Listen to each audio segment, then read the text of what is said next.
Ekskluziv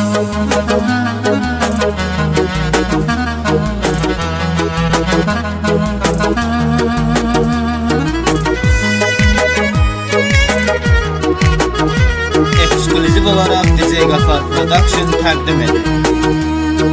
Zamanlığımı məndən alan dört divar, dört tərəfi odla qalan dört divar, yarı yarımdan ayrı salan dört divar.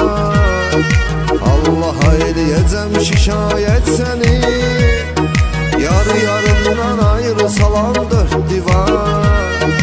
Allah eləyəcəm şikayət səni.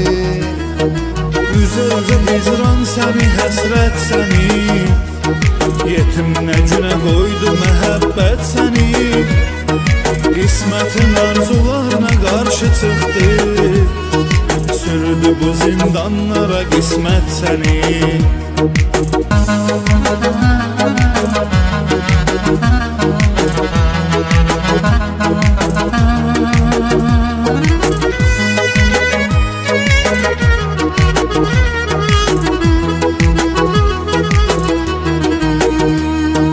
Mənə görə vurma daşa həyatını, məhv eləyərsən boşa həyatını.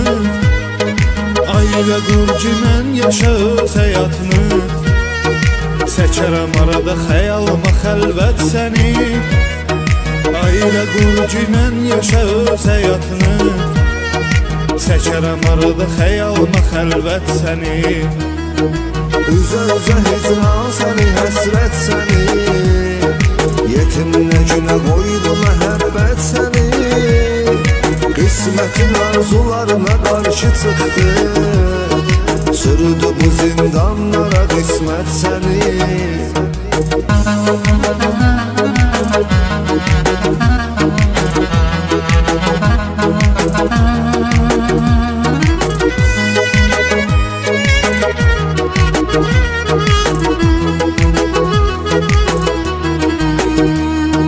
Ruhən uçur butağı tənha dostlar, keçir bağlı otağı tənha dostlar, yuxularının qonağı tənha dostlar.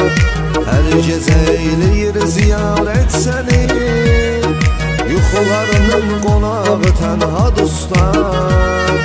Hər gecə eləyir ziyarət səni. Üzə-üzə hicran səni, həsrət səni, yetim nə günə qoydu məhəbbət səni.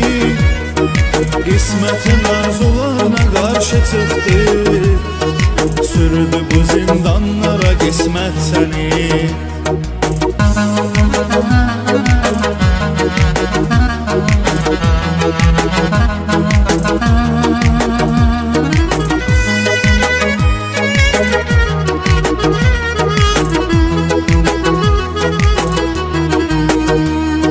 Gəncliyimi xoş günə həsrət qoyan, mənim işıqlı dünyamı zülmət qoyan, məni anamın üzünə xəcalət qoyan, olasın ömrü boyu xəcalət səni. Məni anamın üzünə xəcalət qoyan, olasın ömrü boyu xəcalət səni.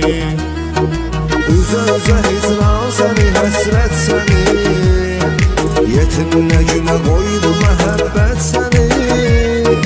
Qismətin arzularına qarşı çıxdı, sürdü bu zindanlara qismət səni. Üzə-üzə hicran səni, həsrət səni, yetim nə günə qoydu məhəbbət səni. Qismətin arzularına qarşı çıxdı,